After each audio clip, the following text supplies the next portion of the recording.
안녕하세요. 오늘도 코로나로 인해 온라인으로 예배를 드리게 되었습니다. 각자의 자리에서 마음을 준비해서 또 성경을 준비해서 예배에 함께 하시기 바랍니다. 우리 사도신경으로 신앙 고백 드리겠습니다. 전능하사 천지를 만드신 하나님 아버지를 내가 믿사오며 그 외아들 우리 주 예수 그리스도를 믿사오니 이는 성령으로 잉태하사 동정녀 마리아에게 나시고 본디오 빌라도에게 고난을 받으사 십자가에 못 박혀 죽으시고 장사한 지 사흘 만에 죽은 자 가운데서 다시 살아나시며 하늘에 오르사 전능하신 하나님 우편에 앉아 계시다가 저리로서 산 자와 죽은 자를 심판하러 오시리라. 성령을 믿사오며 거룩한 공회와 성도가 서로 교통하는 것과 죄를 사하여 주시는 것과 몸이 다시 사는 것과 영원히 사는 것을 믿사옵나이다. 아멘. 제가 기도하겠습니다. 하나님 아버지 감사합니다. 이 상황 속에서도 예배를 사모하며 각자의 자리에 모여 예배드리게 하심에 감사합니다. 오늘로 1월 1일 마지막을 맞이하고 있습니다. 주님, 또 한 해간 지켜주시옵시고 코로나가 빨리 끝나서 우리가 일상을 회복할 수 있도록 도와주시옵소서. 오늘 이 드려지는 예배를 통하여 하나님께서 온전히 영광 받으시는 예배 되게 하여 주시옵시고 예배드리는 우리는 하나님께 받는 복을 통해 기쁨을 누리는 주일 되게 하여 주시옵소서.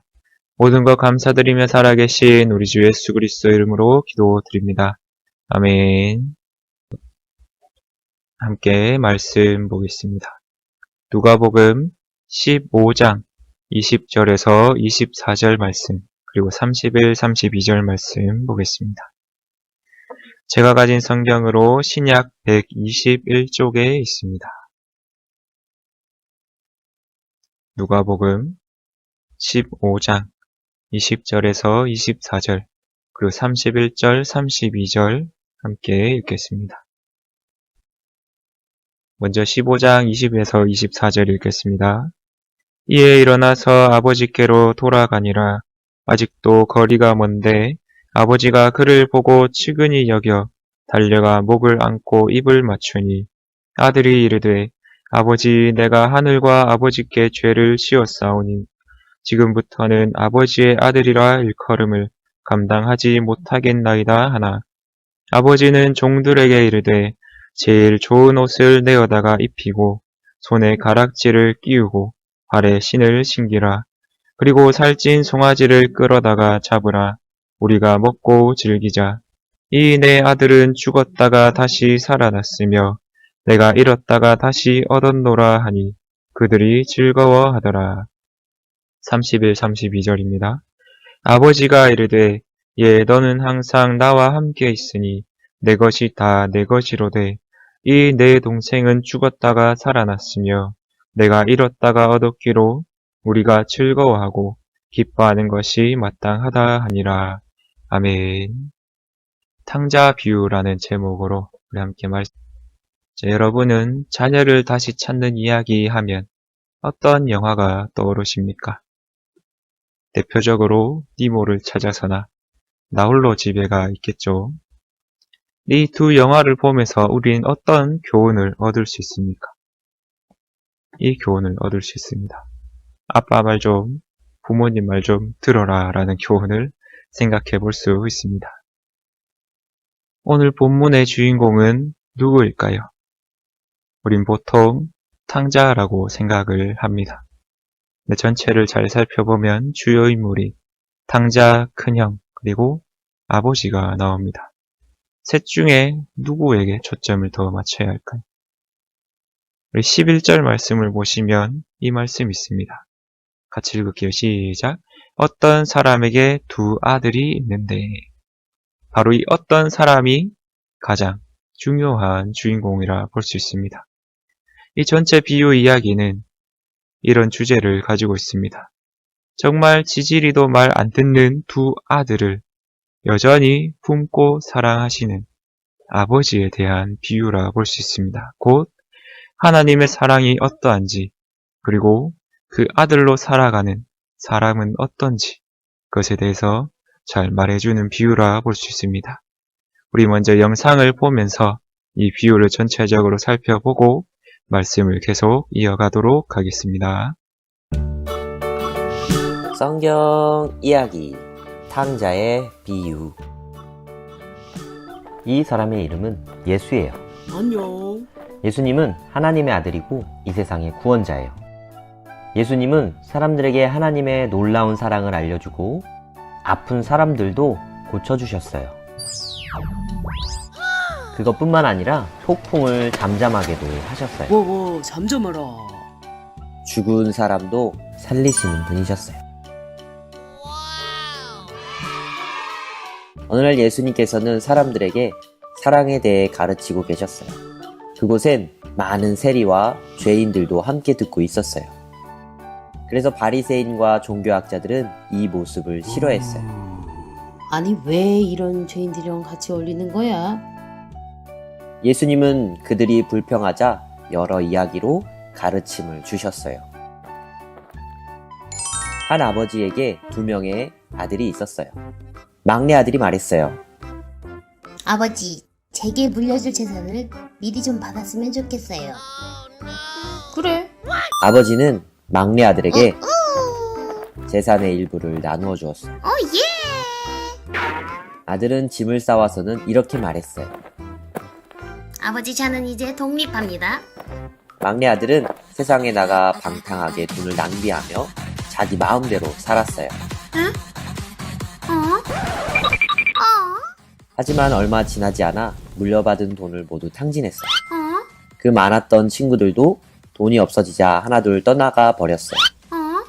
망했다. 그는 배가 고파져 알바를 구해 일을 시작했어요. 그 알바는 돼지를 키우는 일이었어요. 땡큐. 그는 점점 배가 고파져 돼지가 먹는 쥐염 열매를 먹고 싶어지기까지 했어요. 아직 월급 받을 날이 많이 남았기 때문에 배고픔을 참을 수 없었어요. 아버지랑 같이 있었다면 이렇게 거지가 되지도 않고 이렇게 힘들지도 않았을 텐데. 아버지께 돌아가 일꾼으로 써달라고 해볼까? 고향으로 돌아가 자신의 집 앞에 거의 다다랐을 때 아들의 아버지가 매일 막내 아들을 기다리고 있었어요. 아버지는 아들이 보이자 뛰쳐나가 아들을 안고 아들, 내 아들. 입 맞추며 크게 기뻐했어요. 저는 아버지께 죄를 지은 놈입니다. 이제 아들로 보시지 마시고 종으로라도 좀 써주세요. 아버지는 종을 불러서 제일 좋은 옷과 갑오 반지와 새 신발을 가져오거라. 내 아들이 죽었다 다시 살아났으며 내가 잃었다가 다시 얻었다. 그리고 살찐 송아지를 잡고 잔치를 열자. 예. 그때 밭에서 일하던 첫째 아들이 집에 돌아왔어요.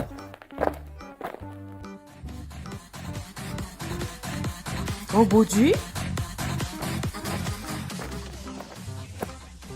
집에 웬 음악 소리가 나? 주인님의 동생이 돌아왔습니다. 그래서 아버지께서 잔치를 열으셨고 이렇게 신나고 즐거운 음악이 나오고 있습니다.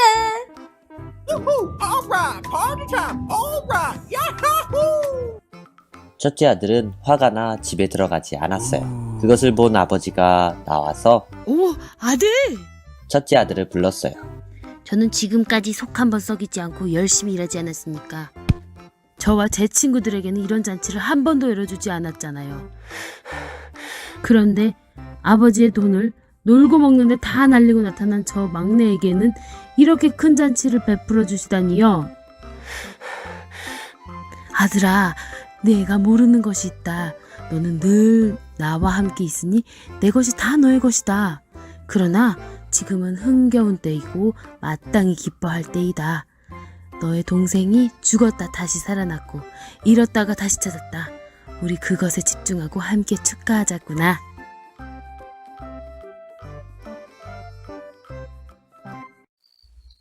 영상 잘 보셨습니까? 영상에서 놓친 부분이 하나 있는데 한번 살펴볼게요. 우리 말씀 12절 말씀 다 같이 한번 읽어보겠습니다. 시작. 그 둘째가 아버지에게 말하되 아버지여 재산 중에서 내게 돌아올 분깃을 내게 주소서 하는지라. 아버지가 그 살림을 각각 나눠 주었더니. 이건 유산을 달라는 말이나 마찬가지입니다. 즉 철없는 아들이 난 아버지가 죽었으면 좋겠다고 말하는 거나 사실 별 다를 게 없습니다. 그 돌아올 유산을 나한테 달라고 해서 이 둘째 아들이 받습니다. 그런데 각각 나눠줬답니다. 즉 첫째 아들도 이 재산을 받았단 말입니다. 장자이기 때문에 동생의 2배를 받았을 거예요. 그래서 사실 둘 다 유산을 그 몫을 받았습니다. 둘째 아들만 못된 게 아니고 첫째도 못됐다는 걸 우리가 한번 생각하고 넘어가 볼 수 있겠습니다. 자, 우리는 둘째 아들처럼 하나님의 선물을 탕진하며 살았고 지금도 그렇게 살아갈 때가 있습니다. 나는 아버지 없어도 그 재산만 있으면 살 수 있다고 얘기하는 이 둘째 아들처럼 우리도 난 하나님의 은혜는 좋지만 그 은혜만 주시고 하나님 없이 살고 싶다고 나는 내가 원하는 그대로 잘 살면서 하나님 법 없이 내 마음대로 살고 싶다 하며 살아갈 때가 많습니다. 사실 우리 모습이 이 둘째 아들에게 많이 담겨 있음을 볼 수 있겠지요. 그럼에도 하나님께서는 베풀어 주십니다. 유산을 달라고 하지만 둘째 아들에게 그 몫을 준 아버지처럼 하나님께서도 우리에게 그 은혜를 베풀어 주고 계십니다. 그런데 그렇게 받은 은혜를 배은망덕하게 받은 은혜를 잘 사용하고 있습니까? 나 자신의 삶을 한번 돌아보시기 바랍니다. 그럼에도 베푸신 그 은혜를 탕진하는 죄를 우리 모두가 저지르고 살아갑니다.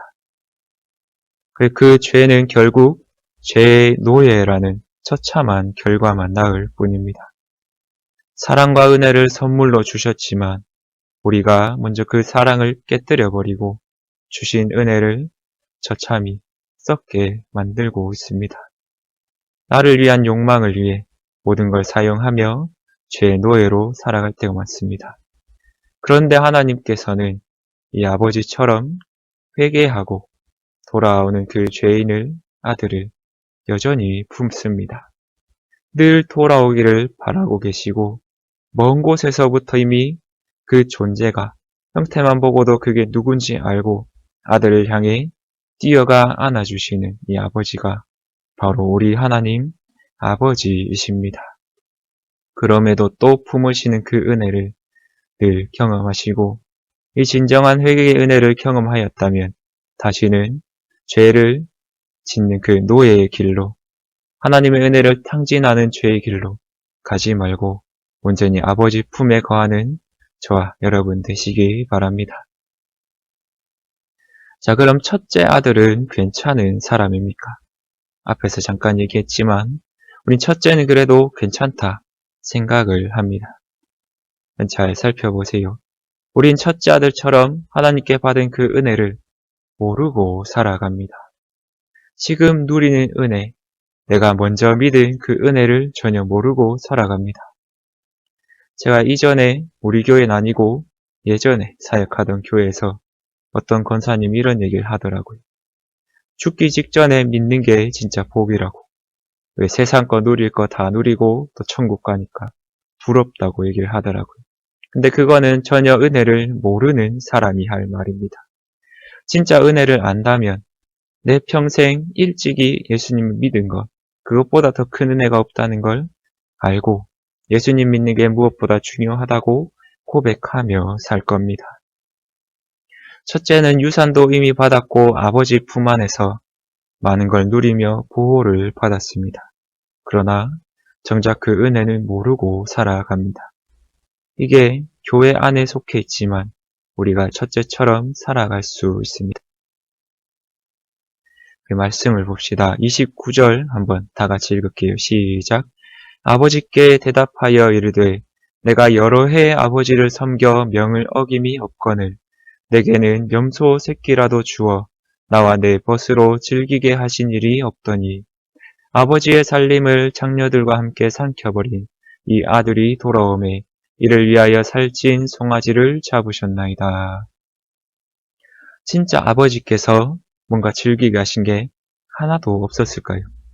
여러 해 동안 유산도 줬고 그 품 안에서 보듬어 주시고 그 안에서 아버지의 그 집 안에서 모든 걸 누리게 했음에도 불구하고 첫째 아들은 나에게 주신 그 은혜가 없다고 생각하니까 아니면 내가 바라는 그 딱 생각하는 일이 없으니까 내가 아버지께로부터 받은 그 기쁨이 하나도 없다고 생각합니다.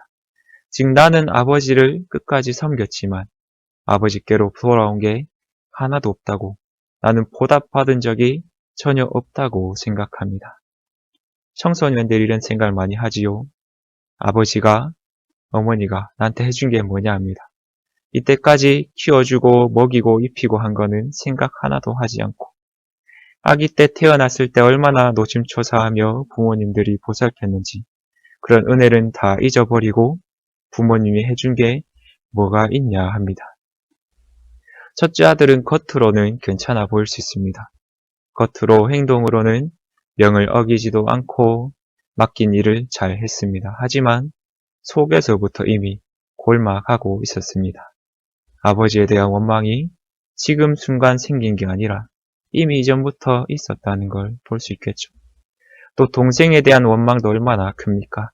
죽은 줄 알았다 살아 돌아왔는데 송아지 한 마리 잡았다고 잔치를 한다고 정말 죽일 듯 분노를 하고 있습니다. 첫째 아들이 말합니다. 나는 아버지를 섬겼다. 나는 아버지 말씀을 어긴 적 없다. 그런데 내가 한 만큼커녕 조금도 주신 적 없잖아요 합니다. 정말 그렇지 않다는 걸 여러분 한번 많이 고민해 보시죠. 앞에서도 말했듯 첫째 아들은 골마 있는 죄인이고 둘째 아들은 대놓고 아버지를 떠난 죄인입니다. 사실상 둘 다 아버지께로부터 멀리 있습니다. 물론 둘째 아들은 회개하고 돌아와 아버지 품에 있게 되었지만 그 죄를 볼 때 둘 다 멀리 떠나 있었습니다.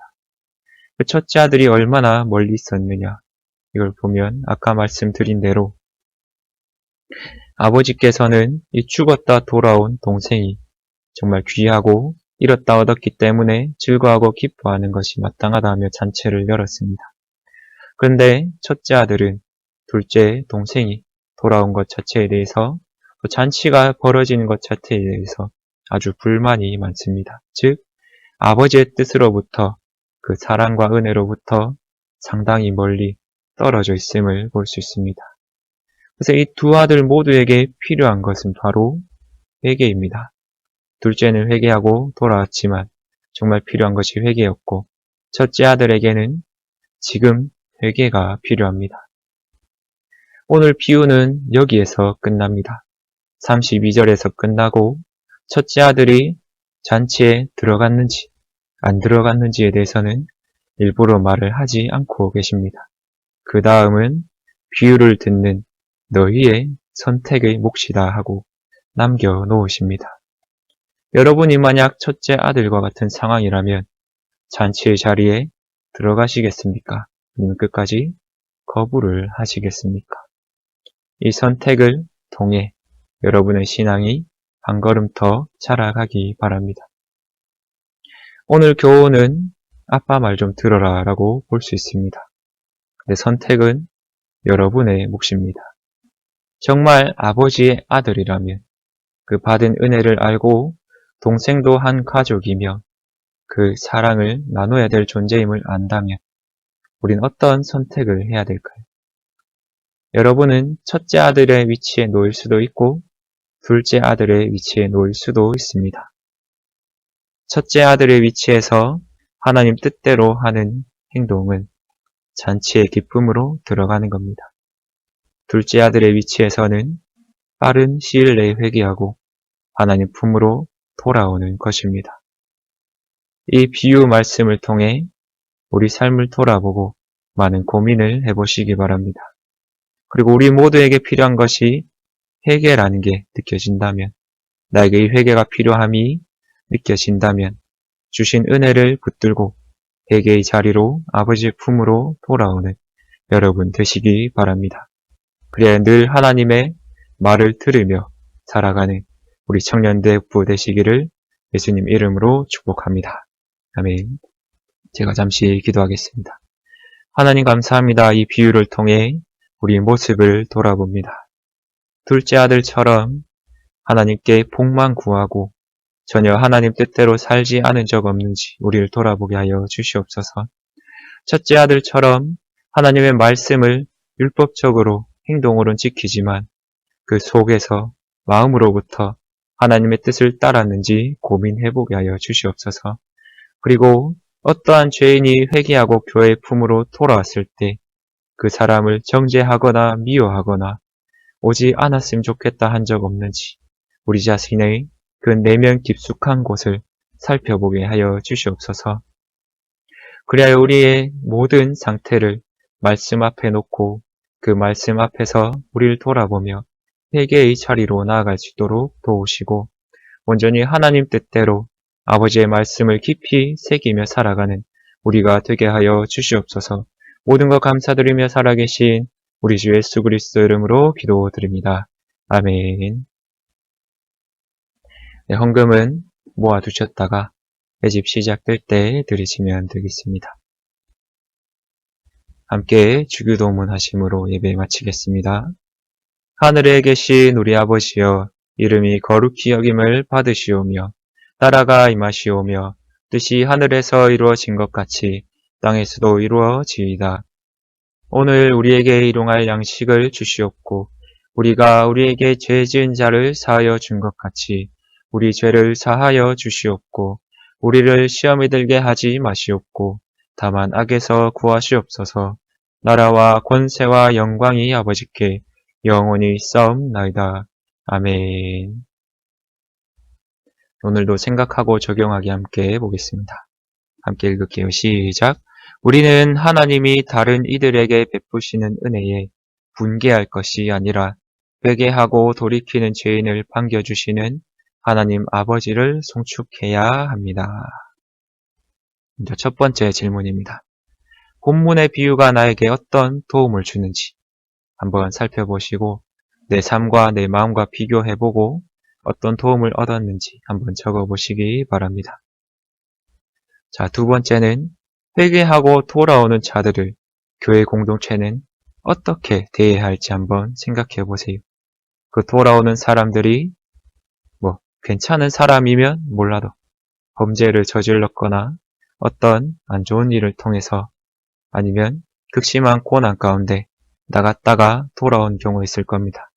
그들을 어떻게 대해야 하는지 또 어떻게 대하는 게 가장 좋은 방법일지 한번 생각해 보시기 바랍니다. 자, 3번은 같이 읽겠습니다. 시작. 둘째 아들처럼 회개했다가 첫째 아들처럼 마음이 변한 적은 없으십니까? 사실 누구나 겪을 만한 일입니다. 둘째 아들의 그 죄, 첫째 아들의 죄, 둘 다 우리 마음에 자리 잡을 수 있습니다. 이렇게 마음이 변한 적 없는지 한번 돌아보시고 그 내용들을 한번 적어 보시기 바랍니다. 오늘도 수고하셨습니다. 그럼에도 늘 품으시는 하나님의 사랑을 기억하며 날마다 기쁨으로 감사로 살아가는 저 여러분 되시기 바랍니다. 오늘도 수고하셨습니다. 감사합니다.